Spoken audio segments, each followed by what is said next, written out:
성도들의 교과 공부를 응원합니다. 답심리교회 유대근입니다. 미라소의 최지은입니다. 구독과 좋아요. 부탁드립니다. 네, 이번 교과 제목이 역사로서의 성경입니다. 교과의 말씀을 보시면 이런 말씀이 있습니다. 성경은 역사로 구성되어 있다. 성경의 역사는 하나님이 만물을 창조하셨던 태초부터 그분이 지구를 회복시키실 재림의 날이란 궁극적인 목표에 이르기까지 직선적인 방향으로 흐른다. 이 말과 같이 세상은 하나님의 말씀으로 창조되었습니다. 또 아브라함을 부르시고 자기 백성을 애굽의 속박으로부터 건지셨습니다. 그리고 자신의 손가락으로 돌비에 십계명을 기록하셨고 또 선지자들을 보내셨습니다. 그리고 마침내 하나님의 아들 그리스도를 보내셔서 영원한 역사의 이정표를 남기셨습니다. 그래서 이번 주에는 성경을 역사적 사실로 입증하는 그런 몇 개의 고고학적 증거들을 찾아보면서 성경이 얼마나 사실적 기록임을 살펴보도록 하겠습니다. 많은 분들이 다윗과 골리앗 이야기를 들으면서 이거는 실제적 사건이 아니라 이야기야 이야기 이렇게 얘기하는 분들이 계십니다. 지금부터 3000년 전에 있었다고 하는 다윗, 그는 허구의 인물이야 이렇게 얘기하는 분들이 많은 것입니다. 그런데 사무엘상 17장 1절부터 있는 말씀을 좀 보시겠습니다. 블레셋 사람들이 그들의 군대를 모으고 싸우고자 하여 유다에 속한 소고에 모여 소고와 아세가 사이에 에베스담밈에 진침해 사울과 이스라엘 사람들이 모여서 엘라 골짜기에 진치고 블레셋 사람들을 대하여 전열을 벌였으니 블레셋 사람들은 이쪽 산에 섰고 이스라엘은 저쪽 산에 섰고 그 사이에는 골짜기가 있었더라. 네, 여기 엘라 골짜기에서 다윗과 골리앗의 전쟁과 또 블레셋과 이스라엘의 전쟁이 있었습니다. 그런데 이 엘라 골짜기가 있는 키르벳 케이아파에서 사울과 다윗 시대의 그 군사 도성이 발굴된 것입니다. 여기 보시면 이런 도성이 발굴된 거예요. 이걸 어떻게 발굴하나 이렇게 보면 처음에 그 발굴지에 가가지고 호미 같은 거를 이렇게 막 파죠. 그리고 어느 정도 좀 파고 난 다음에 유적이 나오면 이제 호미로 안 파고 이제 솔로다가 이렇게 잘 털어가지고 이렇게 발굴을 하는 것입니다. 근데 발굴을 했는데 어떻게 다윗 시대의 성인지 아냐하면 올리브 씨앗이 떨어집니다. 그런데 이 올리브 씨앗이 어느 시대에 떨어졌는지를 보면 그 시대를 정확하게 알 수 있습니다. 그걸 반감기라고 하는데요. 올리브 씨앗을 검사해 보니까 BC 한 1000년경 다윗 시대의 성인 것이 판명되었습니다. 이 성은 두 겹으로 되어 있습니다. 그래서 평상시에는 가운데 비어 있는 곳에다가 곡식을 보관하고 그렇게 하죠. 그런데 전쟁이 나면 가운데 비어 있는 데다가 흙을 쌓습니다. 그래서 성이 적으로부터 공격에도 아주 강력하게 방어할 수 있도록 그런 조치를 취했습니다. 근데 여기 보면 이 성문입니다. 성문. 성문에 비어있는 방 같은 게 있죠. 이 방이 뭐 하는 곳이냐 하면 세금을 거두는 곳입니다. 세금을. 그래서 여기는 4개가 이렇게 있는 거예요. 세금을 많이 거뒀던 솔로몬은 방이 몇 개였을까요? 6개랍니다. 6개. 6개. 근데 4개만 있는 방은 아주 독특한 발굴물인 거죠. 근데 이게 중요한 게 이 4개의 방이 있는 성문이 이 성에는 2개가 있다는 거예요. 2개가. 성문이 2개인 거예요. 보통 하나 만들기도 어려운데 이 성은 특별하게 성문이 2개인 것입니다. 이 히브리어로 이 성문을 사르 이렇게 부르거든요. 근데 이게 도표에 보시면 옆에도 있고 아래쪽에도 이 사르 2개의 성문이 있었습니다. 우리나라에서 이렇게 문 그러면 하나의 문을 얘기하고 복수 형태로 쓰려면 어떻게 쓰면 되죠? 문들? 그렇죠. 들을 붙이잖아요. 그것처럼 히브리어에서는 임을 붙여요. 임을. 그래서 사라에서 사라임 이렇게 이제 부르는 거죠. 사무엘상 17장 52절 보시죠. 이스라엘과 유다 사람들이 일어나서 소리 지르며 블레셋 사람들을 쫓아 가이와 에그론 성문까지 이르렀고 블레셋 사람들의 부상자들은 사아라임 가는 길에서부터 가드와 에그론까지 엎드러졌더라. 블레셋 사람들이 도망을 가는데 어디서부터 도망을 가요? 이 사라임 문들에서부터 도망을 간 것입니다. 이 어딘가 이게 도대체 그러는데 마침 그 전에는 발견된 적이 없는 이 다윗 시대의 도성이 발견된 거예요. 그래서 이 에글론 골짜기가 있는 곳에서 이 도성이 발견됨으로, 특별히 문이 2개가 있는 도성이 발견됨으로 성경 시대에 있었던 그 다윗과 골리앗과의 전쟁에서 사하라임부터 이렇게 그 블레셋의 부상자들을 쫓아갔다 이렇게 얘기하고 있는데 사하라임이 어디인가 이것에 대해서 우리가 알게 된 것이죠. 교과에서는 이런 말씀이 있습니다. 일반적으로 고대 이스라엘의 도성에 성문이 하나밖에 없었던 것을 고려한다면 이러한 특징은 히브리어로 2개의 문을 의미하는 사하라임의 위치를 확인하는 데 일조한다. 고고학 발견을 통해서 사하라임의 위치를 우리는 발견하게 되었습니다. 뿐만 아니라 정말 다윗 시대의 성경 기록이 얼마나 역사적인 건지, 또 정말 다윗 시대의 그 성경 기록이 얼마나 사실적 기록인지 우리는 더욱 분명히 알게 되는 것입니다. 거기서 또 명각도 발견이 돼요. 이렇게 도자기 조각이 발견된 거예요. 이렇게 제가 이렇게 어떤 도자기 조각인가 봤더니 이게 도자기가 이렇게 발굴됐다고 뉴스에 나왔더라고요. 이렇게 생겼습니다. 야, 이게 3000년 전에 이렇게 온전한 도자기가 발굴될 수 있는지 잘 모르겠지만 하여간 근데 이 도자기에 이름이 쓰여져 있는 거예요. 이름이 이 성에서 발견된 도자기에 그 이름에 이 뭐라고 쓰여졌냐 하면 에스바알이라는 이름이 나온 거예요. 에스바알이 성경에서 나오죠. 어디 나오죠? 우리 역대상 9장 29절입니다. 넬은 기스를 낳고 기스는 사흘을 낳고 사울은 요나단과 말기수아와 아비나답과 에스바알을 낳았으며 사울의 아들의 이름과 똑같은 에스바알이라는 이름이 이 도자기 파피루스에 나온 거예요. 발굴하다가 이렇게 뭐 글씨가 써 있는 걸 거두면 이건 대박인 것 같습니다. 네. 그래서 이 도자기 파편을 통해서 이게 뭐 진짜 사울의 아들의 그릇이었는지는 확인할 수 없지만 그 당시에 정말 사울의 아들과 같은 사람의 이름이 쓰여졌으며 성경이 얼마나 그 시대의 상황을 잘 반영했는지를 실제적으로 또 그 시대의 상황을 잘 썼는지를 이런 발굴물을 통해서 우리가 잘 알게 되는 것입니다. 또 어떤 분들은 이런 이야기를 하십니다. 그래, 다윗이 이스라엘에 있었다고 쳐. 그런데 성경에서처럼 그렇게 탁월한 왕이면 다른 나라에서도 언급이 있어야 되는 거 아닌가 하고 말을 하시는 것입니다. 그런데 1993년 텔단에서 석비가 발견됩니다. 석비가 이렇게 생겼습니다. 길이가 32cm 그리고 폭이 22cm, 총 13줄이 기록되어 있는데요.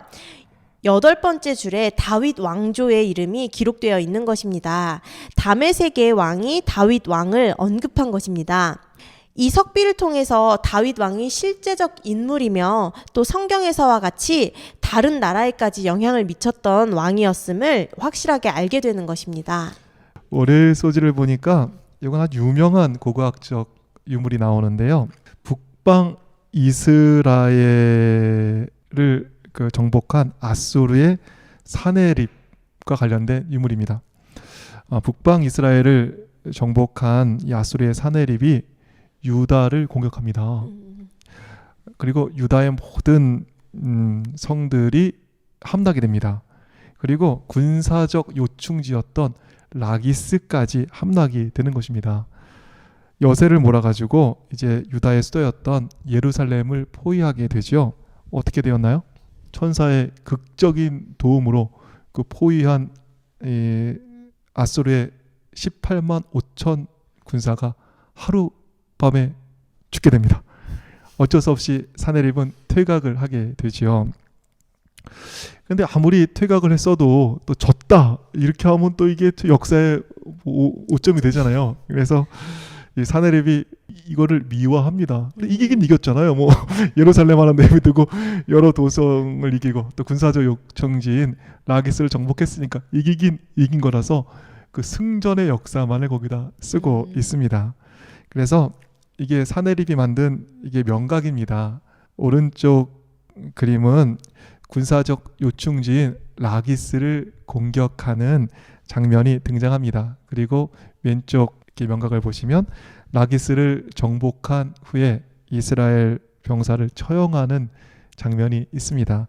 이것을 자신의 궁전 중앙홀에 이렇게 양각으로 잘 새겨 놓은 것입니다. 그리고 사내립은 또 연대기를 써놓습니다. 글씨에 이런 내용이 있습니다. 튼튼한 성벽을 가진 46개의 소도시와 그 인근에 무수히 많은 작은 마을들을 포위하여 정복하였다. 그리고 이런 이야기가 이어지죠. 유다 사람 히스기야에 대해 말하자면 나는 그를 새장의 속에 새처럼 그 도시에 가두었다. 네, 아무리 좋게 역사를 쓴다고 해도 보는 눈이 있는데 또 다 뻥으로 쓸 수는 없지 않습니까? 이게 예루살렘 다 정복하고 그냥 히스기야 딱 이렇게 무릎 꿇어 이렇게 했으면 좋은데 그러지 못한 거예요. 그래서 여기에 보면 그냥 히스기야를 새처럼 가뒀다. 이렇게 예루살렘을 포위하기만 했어. 이렇게 써놓은 것이지요. 그리고 라기스를 정복했다. 이렇게 쓴 것입니다. 예루살렘을 포위하고 정복하기 전에 천사에 의해서 18만 5천 그 아수르 군대가 죽고 퇴각할 수밖에 없었던 사실이 정말 실제적 역사인 것을 이 사나이립 연대기와 또 명각을 통해서 우리는 잘 알게 되는 것이죠. 네, 예레미야 29장 3절에는 이런 말씀이 있습니다. 바벨론의 왕의 모든 고관이 나타나 중문에 앉으니 곧 네르갈 사레셀과 삼갈 네부와 내시장 살스김이니 네르갈 사레셀은 궁중 장관이며 바벨론의 왕의 나머지 고관들도 있더라. 네, 화요일 교과를 보시면 또 하나의 유물이 등장합니다. 2007년 7월에 비엔나 대학에 온 학자 미카엘 유사르가 대형 박물관에서 진행하는 연구에 참여했다가 느부갓네살 시대의 점토판을 발견한 것입니다. 여기에 예레미야 39장 3절에 언급되어 있는 바벨론의 관원 살스김의 이름이 나오는 것입니다. 성경의 이야기가 나중에 만들어진 어떤 허구가 아니라 그때의 역사적 상황을 얼마나 잘 반영하고 있는지 보여주는 것입니다. 또 바벨론은 300개 이상의 사원과 수려한 왕궁이 있었습니다. 거기에 4에서 7m의 이중벽으로 둘러싸인 거대한 도성이 있었습니다. 그리고 벽 중간중간에는 8개의 문이 있었는데요. 각 성문은 바벨론의 신의 이름을 따서 불렀습니다. 그 문 가운데도 가장 유명한 성문은 독일인들에 의해서 발굴된 이슈타르 문입니다. 지금은 베를린에 있는 페르가몬 미술관에 복원이 되어 있습니다. 네, 그런데 이슈타르 문을 통과하는 길에는 이렇게 사자의 형상이 있었습니다. 그런데 문을 통과하는 길에 이 사자 한 마리가 아니라 120마리의 사자가 줄지어서 있었습니다. 다니엘서 7장 4절을 보시면 바벨론을 독수리의 날개를 단 사자라고 묘사를 하고 있는데 너무나 적절한 상징물이었음을 고고학적 발굴을 통해 더욱 확신하게 되는 것입니다. 네, 수요일 서지를 보시면요, 역사적인 예수가 나옵니다. 예수님 시대에 또 고고학적 유물들이 발굴되고 있는데요. 대제사장 예수님을 죽일 음모를 꾸민 사람이 있습니다. 네. 대제사장 누구죠? 가야바. 네, 가야바. 헬라어로 카이아파스 이렇게 불리는데요. 이것을 역사가 요세푸스도 이렇게 기록하고 있습니다. 이것 외에도 그는 카이파스라고 부르는 요셉을 대제사장직에서 파면하고 대제사장 아나누스의 아들 요나단을 임명하여 그를 계승하게 했다. 1990년에 예루살렘 남쪽에서 12개의 유골단지가 있는 가족묘가 이게 발굴이 되는 거예요. 네. 이 무덤에서 이걸 딱 출토하고 보니 기원후 1세기 중반의 것으로 판명이 되었습니다. 네. 그런데 이게 그림을 이제 보시면 아시지만 뼈 조각이 담겨 있는 유골함이 너무 화려한 거예요. 이건 아무나 쓸 수 있는 것이 아닌 거죠. 아마 굉장히 고위직에 또 영향력 있는 사람의 유골함인 것이 분명한데 유골함에 이름이 써 있는 거 이름이. 네. 그 이름이 뭐라고 써 있었을까요? 카이아파스의 아들 요셉. 이 가야바의 이름이 여기에 등장하는 것입니다.